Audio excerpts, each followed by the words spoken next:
Selamat datang di Perspektif. Ada yang kualat ini guys. Negara tukang ngutil, nyolong, dan caplok wilayah Indonesia lagi kena karma. Malaysia lagi nangis-nangis ke Dewan Keamanan PBB atau siapapun yang dia curhati karena ada wilayahnya yang dicaplok Filipina. Ya, ada maling teriak-teriak rumahnya kerampokan. Rasain, rasain. Malaysia akan menghantar nota diplomatik kepada Filipina bagi menolak sebarang tuntutan negara itu terhadap Sabah. Sebelum ini, pemimpin negara berkenaan berhasrat menghidupkan semula tuntutan ke atas Sabah seperti mana dibangkitkan Senator Filipina, Robin Padilla. Menteri Luar Datuk Seri Mohamed Hassan berkata Wisma Putra akan menghantar nota diplomatik berkenaan dalam masa terdekat. Tuntutan mereka itu tidak berasas. Jadi kita tak, itu sebabnya saya kata kita tidak menghantar nota bantahan. Kita menghantar nota menolak bahawa tuntutan mereka itu tidak berasas. Waduh. Wilayah kalian dicaplok, marah nggak? Marahlah. Jadi kenapa dulu Malaysia itu nyaplok Sipadan, Ligitan. Bahkan Malaysia ini nuduh Filipina itu mau nyari minyak di bawah Sabah. Bukankah ini alasan yang sama yang kalian pakai untuk mencaplok ambalatnya Indonesia? Hah?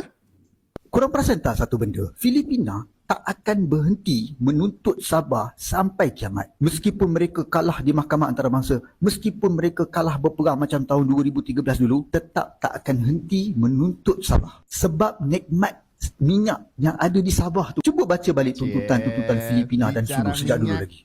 Semuanya berkisarkan tentang minyak. Tak ada pun mereka ambil kisah tentang penduduk dekat Sabah. Kot-kot lah nak kata penduduk dekat Sabah tu ada connection dengan Filipina ke dan sebagainya. Tak ada. Semuanya berkisarkan kepada minyak. Dengar elok-elok andai kata Filipina berjaya takluki Sabah, jangan anggap mereka akan layan rakyat Sabah dengan baik. Mereka tak akan layan rakyat Sabah macam rakyat Filipina. Nescaya pembunuhan beramai-ramai mereka akan lakukan, jalankan ke atas penduduk Sabah. Mereka tak akan serapkan penduduk Sabah ni sebagai rakyat Filipina ataupun Sulu. Sebab pada hakikatnya mereka bukan nak kamu pun. Mereka hanya nakkan minyak. Macam Ini Malaysia nuduh Filipina cuman mau ngincer minyak di bawah tanah Sabah. Kok mirip ya? Malaysia mau ngerebut ambalat karena ada minyak dan juga gas yang melimpah di bawah ambalat. Iya kan? Ngaku kalian, ngaku. Bayangkan sebuah wilayah laut biru luas di Laut Sulawesi, bukan pulau, tapi blok perairan bernama Ambalat. Di bawahnya tersimpan minyak dan gas melimpah, membuatnya jadi rebutan dua negara, Indonesia dan Malaysia. Kisah ini mulai memanas setelah tahun 2002 ketika Mahkamah Internasional memutuskan Pulau Sipadan dan Ligitan jatuh ke Malaysia. Sejak itu, Malaysia merasa Ambalat juga bagian dari wilayahnya. Tapi Indonesia tak setuju. Berdasarkan UN Clause 1982, Ambalat tetap masuk dalam Zona Ekonomi Eksklusif Indonesia atau ZIAI. Perselisihan ini sempat memanas pada tahun 2005 sampai 2009, bahkan beberapa kali kapal perang kedua negara berhadapan langsung di laut. Meski ketegangan mereda, hingga kini status Ambalat masih belum sepenuhnya selesai. Waduh, ya iyalah. Tidak akan pernah selesai karena mereka tahu di bawah Ambalat ada emas hitam alias cadangan minyak yang begitu melimpah. Mereka ngincer itu. Bahkan mantan Perdana Menteri yang sudah tidak lagi menjabat, ada Mahathir Muhammad, itu menyebutkan kalau bisa Singapura, Kepulauan Riau, itu kita masukkan ke dalam kedaulatan Malaysia. Hah, gimana? Ulangi. Sebaliknya kita untuk juga Singapura dan pulau-pulau Riau dikembalikan kepada Malaysia.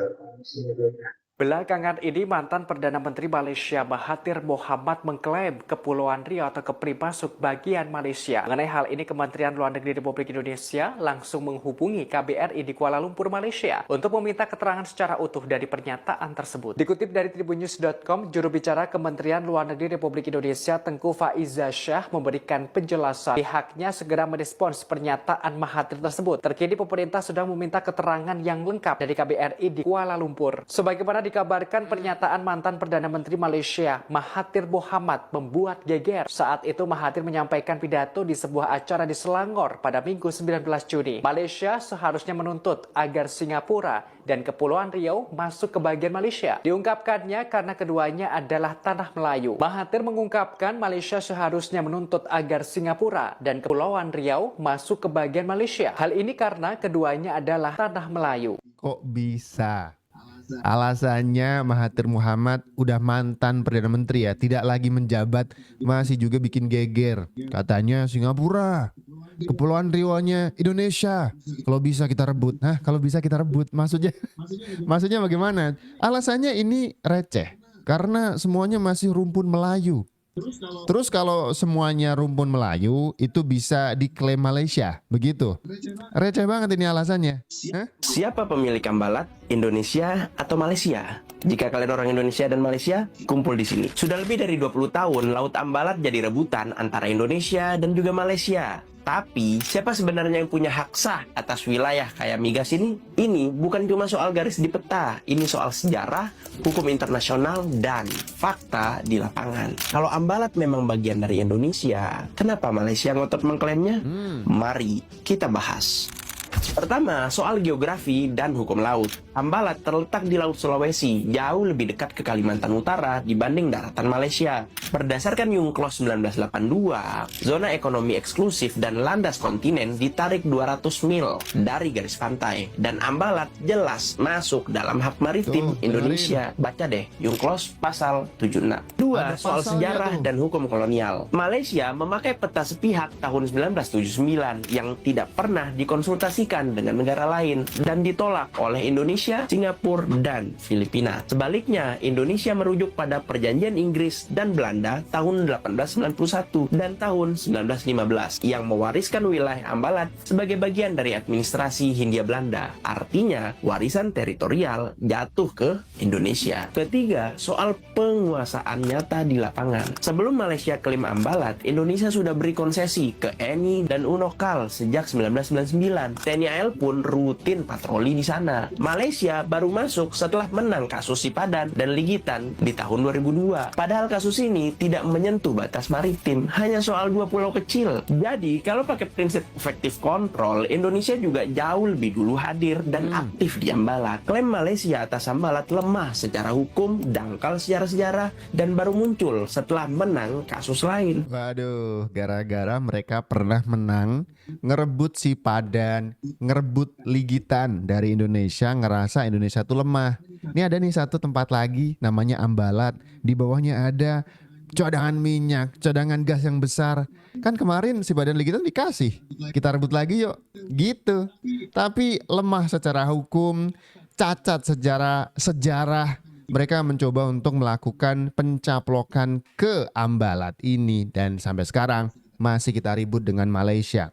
Di tengah-tengah ributnya itu tiba-tiba Filipina menarget salah satu wilayah mereka untuk ini menarik nih, ikut Filipina aja. Hah, gimana? Rasain itu. Ini namanya karma kualat, tau nggak? Hah?